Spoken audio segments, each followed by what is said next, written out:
You are my heart. You are my life. You are my eyes. I love you from this eye to this eye. I love you so deeply you live in the belly of my eye. I think you're so amazing that I wear you like a crown on my head. These are all terms of endearment in Arabic. The language and the culture is so full of expressions of love, it's unbelievable. Was there ever a time when you tried so hard to do the right thing in spite of such unbelievably difficult circumstances? This is a story of Iraqis trying to choose hope and inclusiveness and love under unbelievable pressure. I lived with them in Iraq for 20 months as a relief worker. Iraqis feel honored if you drop by their house unannounced. If you compliment them on their shirt or their jewelry, they'll give it to you on the spot. And they will never, ever let you pay for something. Iraqis have been through a lot of traumas in recent years. They're still dealing with violent conflict and sort of a climate of always feeling afraid for your safety. Young people, smart young people, are graduating and they can't find jobs. Even electricity and water is hard to come by. On October 1st, Iraqis went to the streets and started protesting peacefully.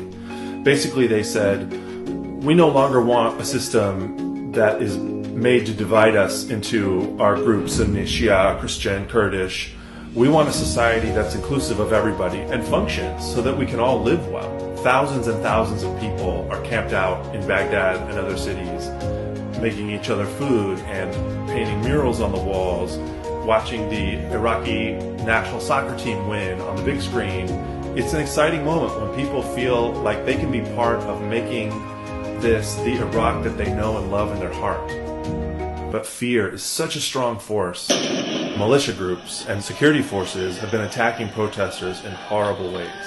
Snipers on the roof that'll shoot an unarmed person out of nowhere. They'll shoot rocket-propelled gas canisters as big as a soda can that'll go into people's heads. There have been full-scale massacres of unarmed civilians in Karbala and other places. They also kidnap people. Many are still missing.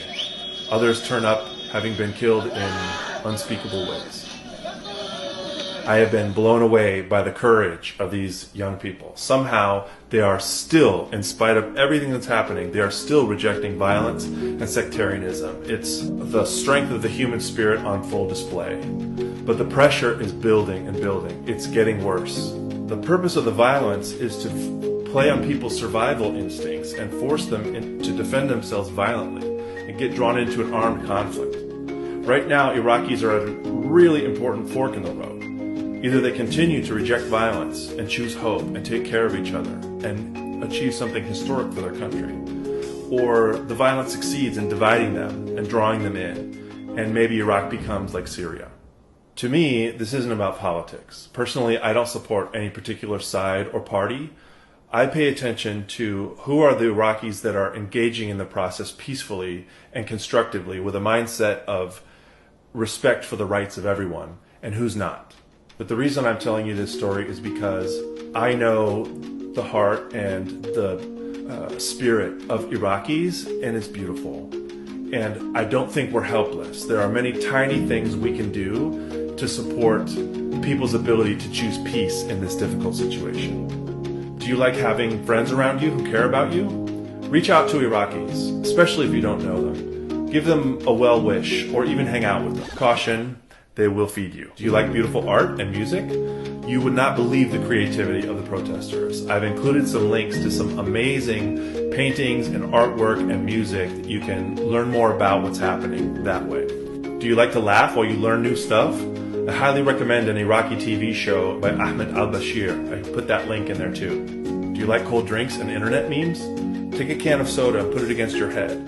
Then post a photo or video. Go to hashtag Iraqi Soda Challenge to see what it's all about.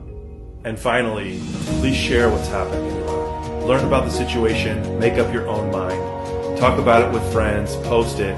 Just don't be silent.